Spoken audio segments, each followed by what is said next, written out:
From the East and the West, you've heard others, but now you've tuned into the best. This is a Prime Wave Media production.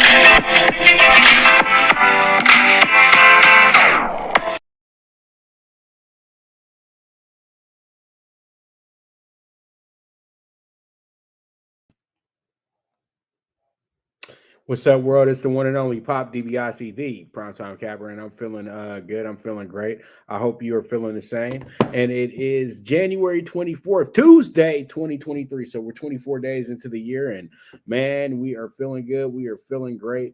You know, every day is a day to win the day and all that good stuff. So, you know, we're just here trying to make sure that we have ourselves in the right position, in the right place to make all the right plays. So today, none of that pop culture, in a sports news talk. We're getting straight into the nitty gritty of it. It's a college basketball NBA day today. And let's go ahead and first talk about the college basketball top 25. You know that college basketball is near and dear to me. I have literally created my whole business off of college basketball. So pretty much we have a brand new top 25 here in this week, since we had the number one last week in the top 10. We had the number 1 ranked, number 2 ranked, number 5 ranked, number 6 ranked, number 7 ranked, number 8 ranked teams all lose last week.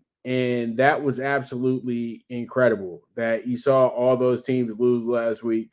And literally all the teams that were somewhat in the mix, somewhat, they all moved, that were all behind, they all moved up. So yeah, Purdue jump up 2 spots back to the number 1 spot. This is the second time this season that they'll be the number 2 team and number 1 team in the nation. They traveled to Michigan on Thursday. Alabama is now the number 2 team in the nation. They jumped up 2 spots as well too. I said a couple of times that you could absolutely have an argument for Alabama to be the number 1 team in the nation. They did beat 2 number 1 teams in the nation while they were the number 1 teams in the nation as well too. So that's something that they kind of are getting slighted on, but I know that they're kind of making them hold back a little bit because they are 17-2 on the season, and they are dealing with kind of an easy SEC this year. Let's just be honest, SEC is not as good as it usually is, but I still don't think that's a way to, penalize Alabama. Alabama is legit, legit number 1 team in the nation, worthy. You know what I mean? And I know that, their 2 losses that they have are to Connecticut and Gonzaga. And I really do feel like they're doing them a little dirty, because both those teams at one point were both top 10 teams as well, too. Top 5 to be exact as well. Gonzaga was the number 1 team in the nation for a moment, and Connecticut got all the way to number 2. So they do have the resume to show that they've played some teams. Now, Tennessee comes in at 4. They moved up 5 spots. They were the number 9 team in the nation. So they moved up a ton as well, too. So this is crazy, because this just really does not look like the top 10 that it was last week. You have teams that jumped 8 spots, like Kansas State, who's now the number 5 team in the nation. You have Arizona, who's now the who's jumped to 6 from 11th. They jumped up 5 spots with their win over UCLA this weekend.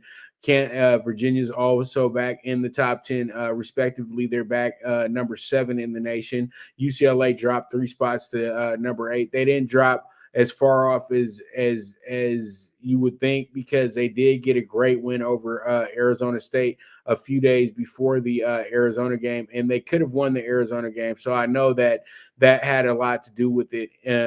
in a sense as well too. You got Texas that dropped back into the number 10 spot after losing, and then you have Kansas who lost 2 games in a row, and they got dropped 7 spots, but they're number 9 in the nation, and they have a game Saturday versus at Kentucky as well too. That's a big game for a team that's lost last night as well too. So it's something that they really do have to put into fruition to see exactly where they go to next. And I was, like I said, there's no time to panic right now for Kansas because it's just college basketball at this time of the year, and the Big 12 is the toughest conference in the nation, so that's kind of a compliment to how tough the conference is as well too.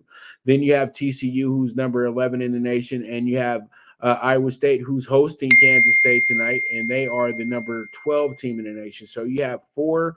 These are 4 Big 12 teams, and then you have Kansas State. So that gives you 5 Big 12 teams in the top 12 right now as we speak. And then Baylor is the number 17 team in the nation. You had Xavier fall to number 13. Gonzaga, after they lost to Loyola Marymount, fell as the number 14. Auburn moved up a spot, now number 15. Marquette moved up 4 spots. They're now number 20. UConn has fallen to 19, while Charleston State stands still at 18. Charleston could have moved up a little bit, but they're gonna make it to where they're showing that their conference isn't much. So that's why they're keeping them right there, because they didn't play any hard games this week. FAU, probably the quietest top 25 team, but the only top 25 team from the Conference USA right now. They're 19-1 on the season. They have a game against Middle Tennessee State on Thursday. Miami's actually playing tonight against Florida State in that good old rivalry between those teams. They're number 20 in the nation. They fell 3 spots from being number 17. St. Mary's is risen into the top 25 this week. They're number 22. Providence fell off a spot. They're now number 23 in the nation after suffering that defeat to Marquette. Clemson, the number 1 team in the clubhouse over in the ACC, actually got dropped this weekend, so they moved down 5 spots. They're number 24. And then you have New Mexico moving back into the top 25 right now at 18-3. Now Duke is out. Duke finds themselves out. Indiana finds themselves out. San Diego State finds themselves out. Rutgers was there for a quick cup of coffee. They find themselves out as well too. Michigan State was also a team that's been put out of the group. So pretty much there it is, but they're still all here.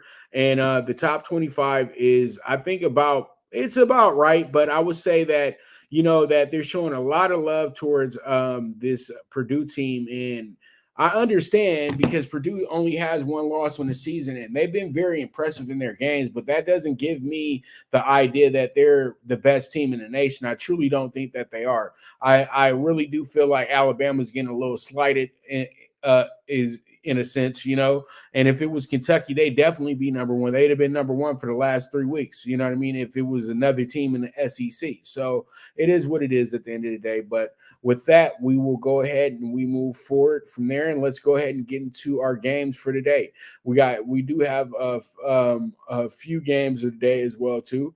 Up first is the ACC game of the day between the North Carolina Tar Heels of Chapel Hill going against Syracuse, 13-7. UNC comes in here 14-6, plus 4.5 to the Orange Men tonight.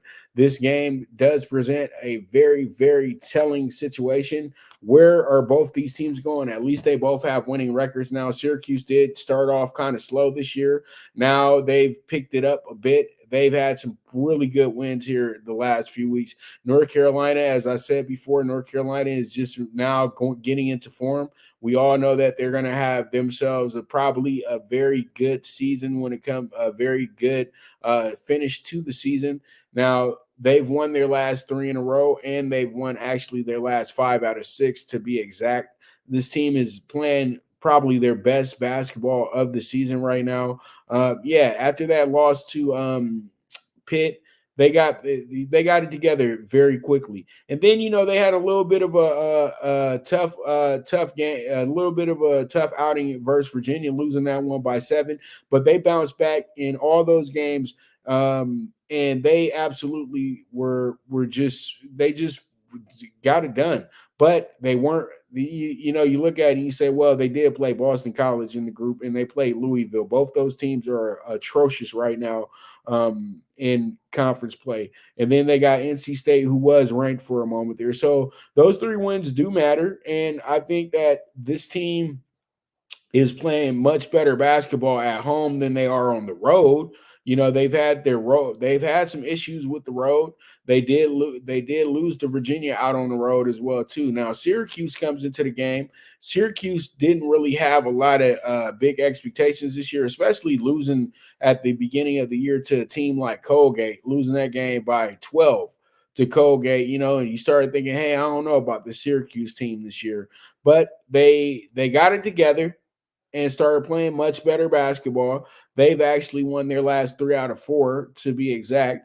They got a good win against Georgia Tech at the Thriller Dome as well, too. That's a tough place to win at. They had a hard-fought road game against Miami last Monday as well, too. They wound up losing that game by 4. But they've been playing some really good basketball and beating the teams that they're supposed to beat. Now, North Carolina, we know that this is a tough game. This is a tough game for both of these teams, in my opinion. But you got a 9 p.m. start at the Carrier Dome. You know that their fans are going to be well into this game.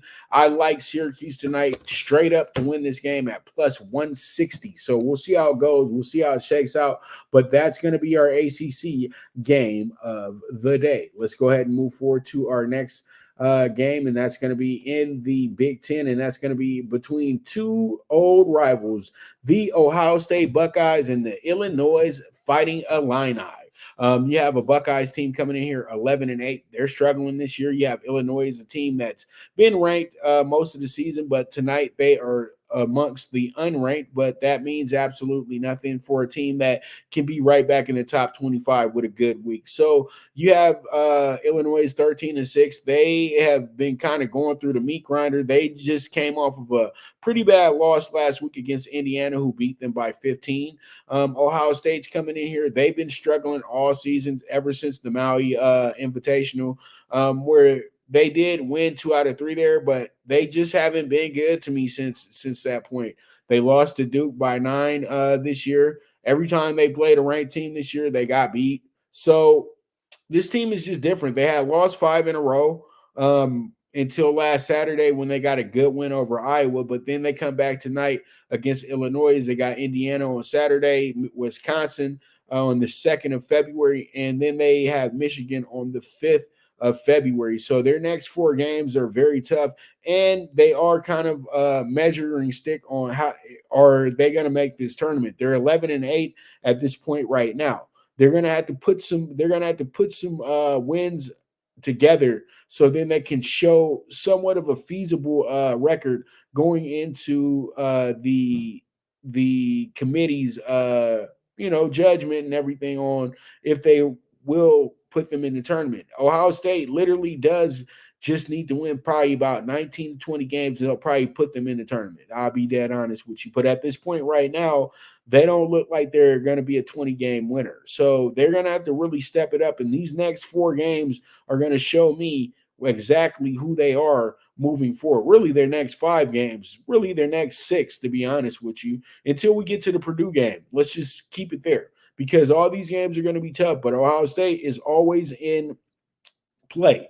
When it comes to the Big Ten, they aren't one of these teams that, have bad seasons. But this year, it's been a little different. This team's coming off of 5 straight losses, and that's just very uncommon of this Ohio State team. But all those games were really close. So that's what makes them a danger for this game tonight. But Illinois comes in here. They're always really good at home. They've been struggling a little bit on the road, but they had just won 4 in a row. They had some really good home wins as well, too. They beat Wisconsin by 10. They beat Michigan State by 9. So tonight, I feel like what happens in this game, you have a very good chance where this game does favor Illinois. That's the right thing. But this game comes down to the final play, in my opinion. So I like Ohio State with the plus points, plus 3.5. Not saying that they win the game, but I do say that they do pull off the cover for this game. So we'll see how it goes. We'll see how it shakes out, and we move forward from there. All right, let's go ahead and jump into our CBB game of the day, and that's going to be between the number, and I need to fix this because this is actually going to be K-State, not TCU. I got a little TCU's actually playing TCU's actually playing tonight. They're actually going to be playing Oklahoma. So just give me 1 second. I'm just going to fix this real quick. But all in all, K-State, number 5 in the nation, rightfully so. They've played some of the best basketball, period, in the nation, and they are 17-2. It's that simple. And TCU's playing out of their minds as well, too. That's why I even mentioned TCU, because they just came off of a 23-point win over Kansas. But last week, Kansas State beat them by 1. So you do have yourself you do have yourself a very fun situation going on here in the very deep Big 12. And tonight is just some more great games going on. Period, point blank. You got a good game tonight going on between Texas and Oklahoma State. That game is going to be at the Moody Coliseum. Then you have the game that we're talking about now, the game of the day. And then you have Oklahoma, who's looking to get an upset tonight over a red hot TCU team. So you got a lot of things that are just working out for a very, very good finish. And I will not be surprised if we have a Big 12 team in the I won't be surprised at all if a Big 12 team actually makes it to the Final Four and the national championship. Maybe 2, because that's how good the Big 12 is. But I don't know if we've had 2 Big 12 teams make it at the same time. But when I think about it, yes, we did. I think Kansas and Oklahoma both got in at the same time. So pretty much hopefully that does happen, because it feels like it is going to happen, to be honest with you. I think, and if we were going to choose those 2 teams, I would probably say that those 2 teams, one would be Kansas, because Kansas is still Kansas. Let's not forget that part. And I would say the way that they're playing basketball at this moment, K-State possibly, so we have that. And I think that that's something that we can look forward to in the state of college basketball right now, is that we have ourselves a great group of teams. And I think that we can figure out who can be the one that raises the nets. But this game is going to be tough. It's going to be tough for both sides. But there's a reason why Iowa State is a 5-point favorite coming into this game, because at the end of the day, this game is the toughest game that you have in the Big 12. When you have to go to Ames and play against the Cyclones. The Cyclones are very, very good at messing up the party. But good thing for K-State coming into this game, they've actually dropped their last 2 out of 3. But both those games were decided by 2 points, or by 2 points. They lost to Kansas by 2 in Lawrence, and then they went to Stillwater and wound up losing to Oklahoma State by 2. But in the middle of that, they beat Texas by 11 at home. Both those other games were on the road. So this team has been lights out at home. Like I said, they beat Baylor by 15 at the house. They beat a very good Texas Tech team by 34. So this team is tough out at home regardless. And I know K-State knows that coming into the game. K-State knows that this is going to be probably their toughest game since last Thursday. So they're looking to, keep the good times rolling. They got a great win over Texas Tech on Saturday. As I said last week, they beat Kansas 83-82, and they did have a slip up against TCU, losing to them by 14, but that's okay, because that's this team's only loss. That was his team's only loss since November 30th. And I know when you look at that loss, you say they lost to Butler, and that's why I said that they are very, very up to getting beat kind of badly tonight. But I know that Iowa State is going to be a over bet in this spot, but the value is on Kansas State. So I would really feel like Kansas State will be the team that gets the cover. I don't know if they win the game, but I think Kansas State loses this game if anything, they lose the game by 4 or less. And if they win, great for them. But I'm going to take the plus 5.5. And yes, they are a strong dog bet tonight as well, too. But I like them more with the insurance with the plus 5.5. So with that, we're going to go ahead and take our first break. And when we get back, we're going to jump into the NBA tonight. So you guys stay tuned. This is the Premier Sports Betting Show, the Primetime Angles, with the one and only Pop DiBiase, the Primetime Capper.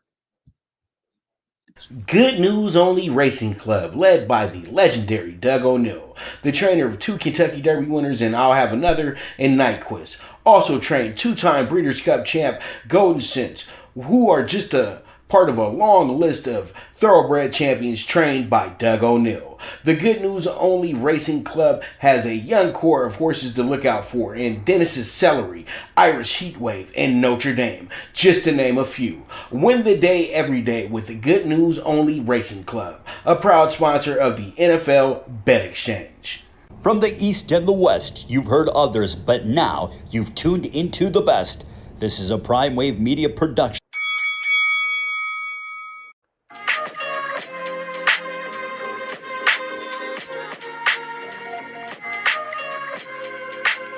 Tune into Big Wave Boxing every week with a brand new guest with the one and only Pop DiBiase, the Primetime Capper, getting the best boxing stories, best boxing angles, and the truth when it all comes down to the sweet science. Tune in to Big Wave Boxing on the Prime Wave Media channel on YouTube.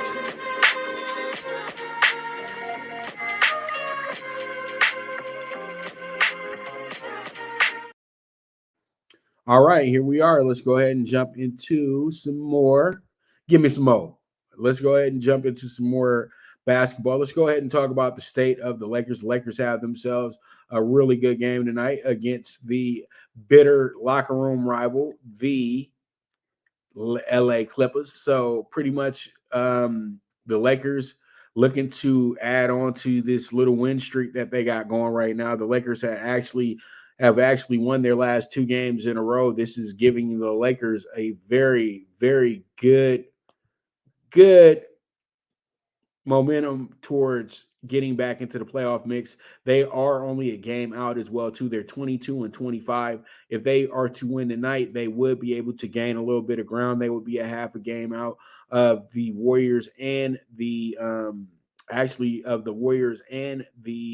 Minnesota Timberwolves as well, too. So they do have some things that they can't play for tonight. You have a Clippers team that is actually sitting in the 6th seed right now. And if they are to lose their game tonight, they would actually fall into probably the 8th seed tonight, most likely, because they have I think Utah has the advantage in their portion of it as well, too. So as I said on Jeff's show earlier and today, you have a 26-21 New Orleans team, and then you have the Lakers who are 22-25.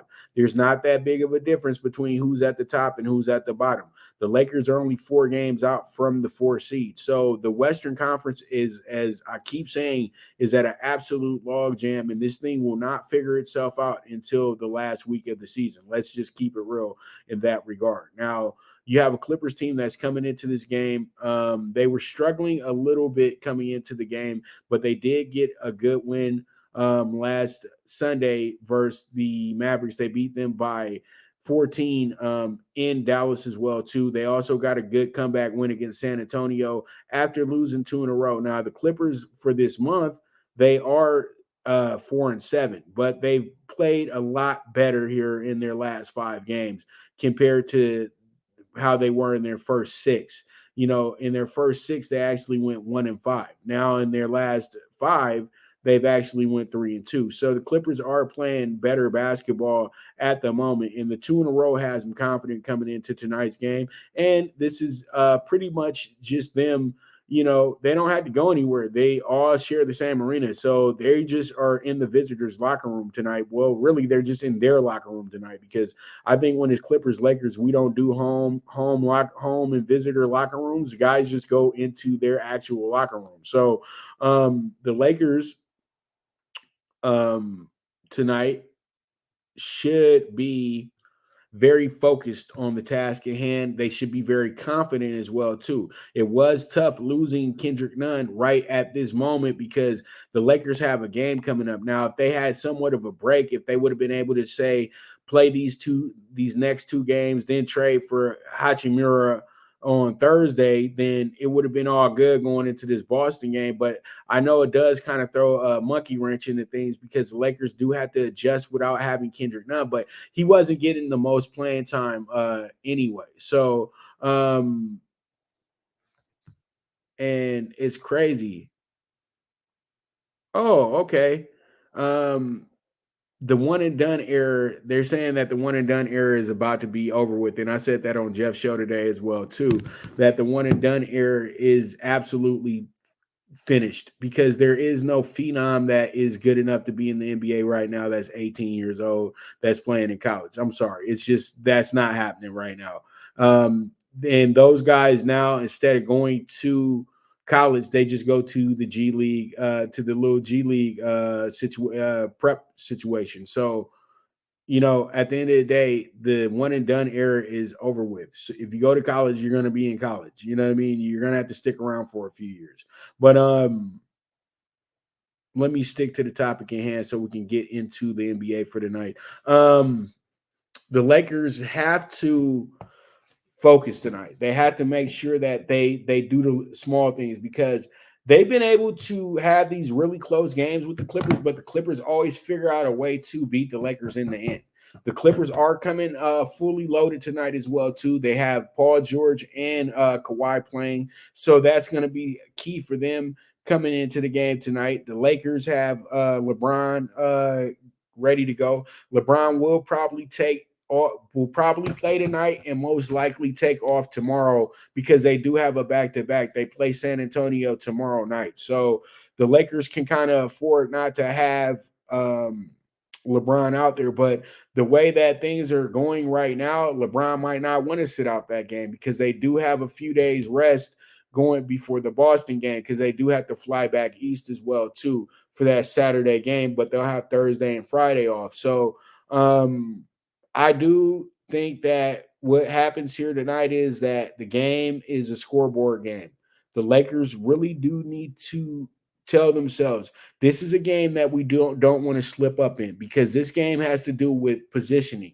And if we can get the Clippers, we can move up a little bit and we can actually go to sleep well tonight, knowing that quite possibly we are in a play-in situation. And we can take this into tomorrow night's game and into the weekend versus Boston, which will be a critical game. Hopefully, AD is able to play in that game. He will be traveling with the team. And from what I'm hearing right now is there's about a 75 to 80% chance that AD does play in the game Saturday night versus the Celtics. And I say, why not? It's going to be a national game. So we'll see how it goes. We'll see how it shakes out. And that's that for the state of the Lakers. Now let's go ahead and jump into their NBA Tuesday night. We got ourselves 7 games in the association. I'm showing you I'm going through 5 of them for you. And up first, we have the Bulls at the Pacers tonight. This is a Central Division battle, and you have the Pacers coming into the game as a slight dog at +1.5 and an over/under of 233.5. Now, from looking at my notes for this game, this is how the notes are looking for this game. You have a team in the Bulls coming into this one looking to keep the good times rolling because they're playing much better basketball at the moment. And they're 6-4 for the month of January. But one thing about them, they have had their woes on the road. They're 8-14 straight up on the road. They're 18-13 straight up versus the Eastern Conference. But they are also 5-3 straight up versus their division, the Central. Now, against the spread in 46 games, they're 24-20-2. At home, on the road against the spread, they're 11-10-1. Now, when it comes down to the playing the Eastern Conference, they're 29-2. That's a damn good record as well, too, for a team like Chicago who's kind of middling. You know what I mean? They have a losing record, but they're really good against the Eastern Conference. They're 5-2-1 versus their division as well, too, against the spread. And then in their 46 games, they've went under in 24 of them. Now, the Pacers are 3-8 in the month of January. They've lost 7 straight after starting the month off 3-1. They're 15-9 against the spread and straight up at home. They're 16-12 straight up versus the East. They're 2-3 straight up versus the Central, and then they're 26-22 against the spread. Against the spread versus the Eastern Conference, they're 18-10, and against the spread versus the Central, they're 3-2. So when it comes down to the scoreboard watching, they have played 48 games. They've went under in 24 of them, and they also have a push. Now, what I see here is a game that's probably going to have a lot of scoring to it. I know it doesn't seem like it, but these teams in this division seem to always score a lot of points when they play against each other. And as bad as the Pacers are struggling right now, you know that they're going to be really desperate to win this game. So defense might not be their biggest priority. They might just be trying to get as many buckets as possible. You know what I mean? So I do like the over 233.5 in this spot. Let's see how it goes. Let's see how it shakes out. We move forward from there. All right, so our next game coming up is going to be the Celtics and the Heat. The Celtics come into this game, best record in the Eastern Conference, 35-13. You have the Heat, 26-22, and they are heating up because this team was struggling to start the year off, but now they've heated up and find themselves in the 6th seed right now and atop of the Southeast as well, too, by 2 games, because Miami was all bad for a moment there, but they've really stepped it up. And the Celtics come in here 9-3 this month. They actually just had their 9-game winning streak snapped as well, too. So, you know, they had that working for them, but they got it snapped last night in the game against Orlando. So they come back tonight 17-8 straight up on the road. They're 2-0 against the spread and straight up as an underdog this year. They're 29 straight up versus the Eastern Conference. In 48 games, they're 26-22 against the spread. When it comes down to the spread on the road, they're 13-12. The spread versus the Eastern Conference, they're 16-13. And then when it comes down to their over and under, they've actually had 48 games. They've went under in 24 of them with 2 pushes. So the Celtics look to get themselves a very, very strategic win tonight versus a Heat team that's 7-4 in the month of January. They're 15-9 straight up at home. They're 22-12 straight up as a favorite. They're 10-13 straight up versus the Eastern Conference. They're 18-27-3 against the spread. They're 7-15-2 at home. They're 11-20-3 against the spread as a favorite. They're 8-13-2 against the spread versus the Eastern Conference. They're 20 and when it comes down to their 48 games, they've went under in 26 of them. All right. So when I look at this one tonight, the Heat are not a great team against the spread. But they do protect their house. I know that. But they're really bad against the Eastern Conference. And while the Celtics are really good against the Eastern Conference, the Celtics need a good bounce back win after losing for the 3rd time to the Orlando Magic. And I know that did not sit well with them at all. 3rd time in a row as well, too, because they lost back-to-back to them. That doesn't sit well with them at all. I know one thing, that they are chomping at the bit to get into this game tonight, and I love them at the plus 160. And come on, they're undefeated as a underdog this year. Why not? Why not? Let's go ahead and see how it goes. Let's see how it shakes out. But I do like the plus 160 tonight on the Celtics. And that will be our NBA dog of the day as well, too. So let's move forward and jump into our next game, which is going to be at the Garden with the Cavaliers and the Knicks. You have the Cavs coming into this game 29-19. The Knicks are 25-23. The Cavs lead the season series right now 1-0. And also the Celtics lead the season series versus the Heat 2-1 right now as well, too. So that will be their final game of the regular season versus each other as well, too. So, you know, that does work out kind of well for, you know, positioning and seeding and everything like that at the end of the year as well too. Yeah, the Cavs and Knicks coming in here. Cavs played the Knicks way back in October and they beat them. So they have a 1-0 season series lead right now. They're 6-5 in the month of January. They're also 9-14 straight up on the road. They're 26-12 straight up as a favorite, and they're 7-7 as a road favorite this year. Now, when it comes to playing the Eastern Conference, they're 18-8 straight up. They're 24-21-3 against the spread. On the road against the spread, they're 8-13-2. As a favorite, they're 20-15-3 as a favorite this year. And then when it comes down to the spread versus the Eastern Conference, they're 14-9-3.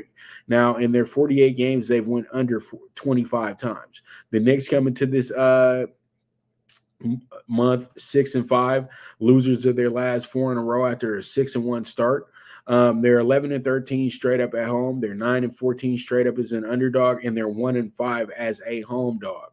So that don't look too good for the Knicks, right? In their 6 games as a home underdog, they've lost 5 out of 6 of them. So they are 16-14 straight up versus the East. Also against the spread, they're 24-22-2. They are 8-14-2 against the spread at home. They're 11-1 as an underdog against the spread. They're 14-14-2 versus the Eastern Conference when it comes to the spread. And then in their 48 games, they've actually went over in 24 of them with 2 pushes. Okay, so pretty much when I look at this one, I feel like the Knicks are going to be a team that's going to be under bet tonight. When I say under bet, that means that a lot of the action is going to go towards the Cavs because nobody trusts the Knicks after losing 4 games in a row. I say this, how can you trust the Cavs when they're not that great of a road team? And these are the type of road games they do slip up in. So I do like the Knicks tonight to go ahead and get themselves a nice cover. They possibly win, but this game will be really, really close. So I do like the plus 3.5. Let's see how it goes. Let's see how it shakes out. We move forward from there. All right, so we have ourselves our next game up, and it's going to be the Pellies and the Nuggets. And you have the Nuggets coming into this game 33-14, best record in the Western Conference. You have the Pelicans, the 3rd best record in the Western Conference at 26-21. You have a Pelicans team that is kind of going through the motions right now. A Nuggets team that just had their 9-game winning streak actually ended on Sunday versus the upstart OKC Thunder. So, you know, the Nuggets feeling good about themselves. They're having a great month. They're 10-2 this month. And as I already said, the number 1 seed in the West. They're 11-10 straight up on the road. One of the best records of any Western Conference team as well, too, on the road. They're 28-10 straight up as a favorite. They're 8-6 as a road favorite this year. They're 24-10 straight up versus the Western Conference. And then they are 24-22-1 against the spread. Now, against the spread on the road, they're 9-12. As a road fave, they're 5-9. And versus the West, they're 18-15-1 versus against the spread. When it comes down to the Pelicans, they are 3-8 in the month of January. They've absolutely struggled. They had lost 5 in a row at one point this month as well too, but they kind of got things back into motion in their last few games. They're 17-6 straight up at home, so this is right where they want to be at home. They play much better at home even without Zion. They're 8-13 straight up as the underdog as well too, and they are 4-3 as a home dog straight up and against the spread. Now, when it comes down to playing against the Western Conference, they're 16-10, and against the spread, they're 23-24. At home, they're 13-10 against the spread, 9-12 against the spread as a dog. And then when it comes to the over and under, in 47 games, they've went over 27 times. So I'm looking at the way that this game is shaping up. I think what happens here is that you get yourself a nice little team win by the Pelicans. I'm just going to be honest here. I think the Pelicans get themselves a nice little team win. We'll see how it goes. We'll see how it shakes out, and we'll go from there. We have the Wizards and the Mavericks coming up next, and the Wizard. And there you go. Sorry about that. 33-14 at Pelicans, 26-21 plus 1.5 point spread. That just tells me everything that they're going to overbet Denver in the spot because they do have the best record. Pelicans wind up winning this game by 8 or better. That's how it always works. Over under a 230.5. Let's see how it goes. All right, so we move forward to our final game of the night. That's going to be between the Mavericks and the Wizards. This game is actually going to be in Dallas as well, too. And the Mavs come in here 25-23. They've been struggling. You have a Wizards team 20-26. They've actually won their last 2 games in a row, with one of those wins coming over the Warriors and the other one coming over the Knicks. So that team kind of is feeling themselves, and they do have the advantage here. They did beat the Mavericks back in DC a few months back on November 10th of last year. They beat them 113-105. So they do lead the season series 1-0, and they are looking to get the sweep tonight as well. They're 4-5 in the month of January. As I already said, they won their last 2 games in a row as well, too. They're 18-16 straight up on the road. They're 11-20 straight up as an underdog. They're 7-11 straight up versus the West. They're 20-23-3 against the spread. They're 11-11-2 against the spread on the road. They're 14-15-2 against the spread as an underdog. And when it comes down to the spread versus the Western Conference, they are split at 9-9. Now, when it comes down to the over and under in their 46 games, they are split at 22 with 2 pushes. So the Wizards are a team that either are going to score a lot of points or not score a lot of points. They're either going to give up a lot of points or not give up a lot of points. This team is very inconsistent. That's all all this is telling me. But they're getting better as the game goes. And right now they will have some, they'll have some confidence coming in here. I know that they just made a trade with one of their more significant players, but they seem to be ready to go ahead and, shake up some things a little bit. Now, you do have a Mavs team that's 4-7 in the month of January. They're 17-8 straight up at home. They're 23-12 straight up as a favorite. 7-12 straight up versus the Eastern Conference. Against the spread, they're 16-30-2. And at home, they're 9-14-2 against the spread. And as a favorite, they're 12-22-1 versus as a favorite. And now versus the East against the spread, they're 4-13-2. And in their 48 games, they've went over 27 times. When I look at this game, I really truly feel that this game actually stays under tonight.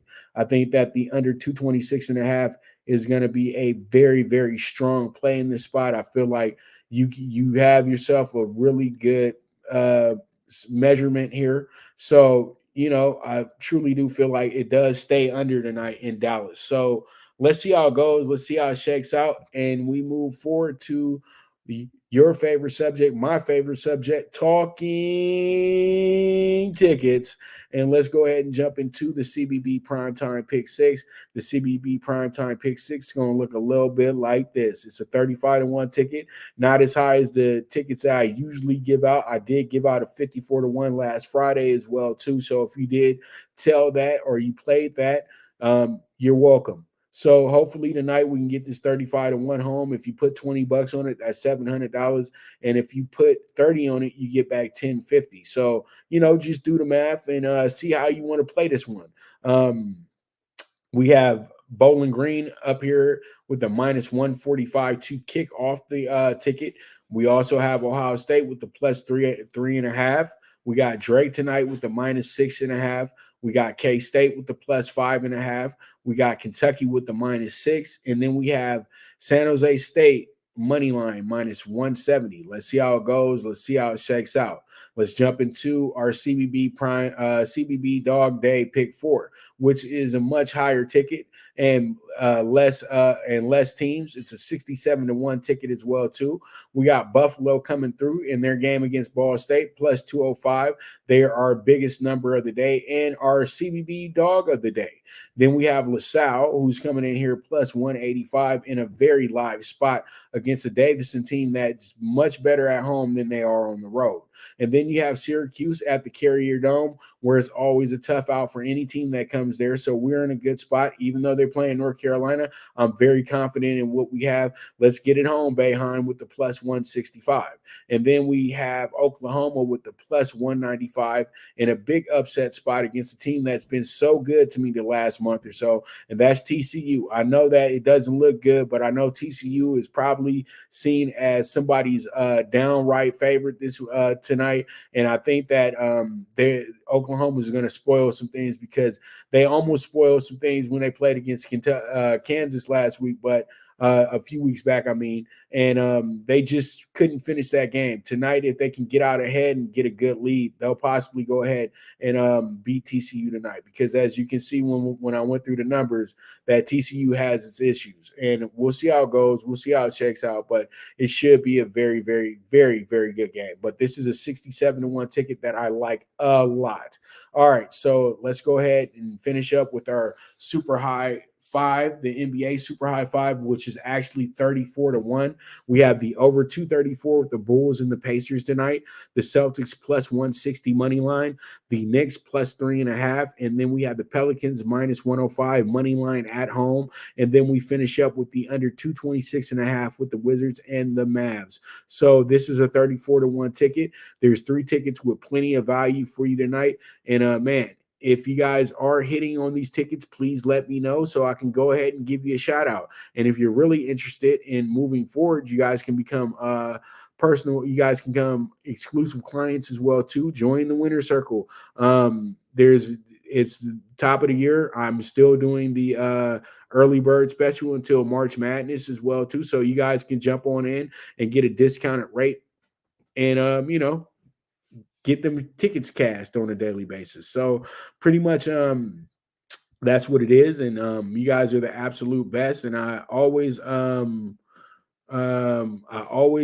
really appreciate you guys for coming through, watching the show. It can be 2 of y'all, 5 of y'all watching the show. It don't matter to me. As long as you guys get the information and you use the information, you guys can win with that information. You know what I mean? I ain't never been about being Mr. Popular. I just been about getting people their money. That's all it is, and that's all what it's supposed to be. So pretty much with that, I want to thank you guys once again for tuning in. And this is the premier sports betting show, the Primetime Angles, with the one and only Pop DiBiase, the Primetime Capper. And I'll be right back at you tomorrow. I look forward to it as well, talking some more college basketball, some more NBA, and then I'm going to bring in some boxing as well too. So we'll have some boxing talk for you guys as well. And then if I can find some other things up under the sun, that should be on the show as well too. So thank you guys so much. As I always say, bet with your head, not with your heart. The movement is moving, and I am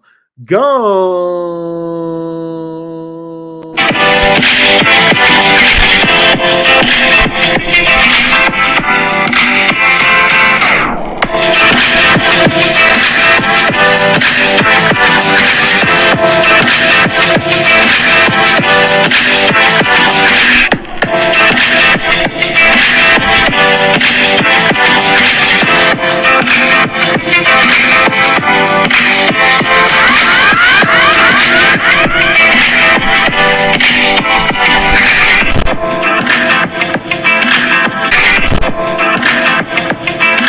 From the East and the West, you've heard others, but now you've tuned into the best. This is a Prime Wave Media production.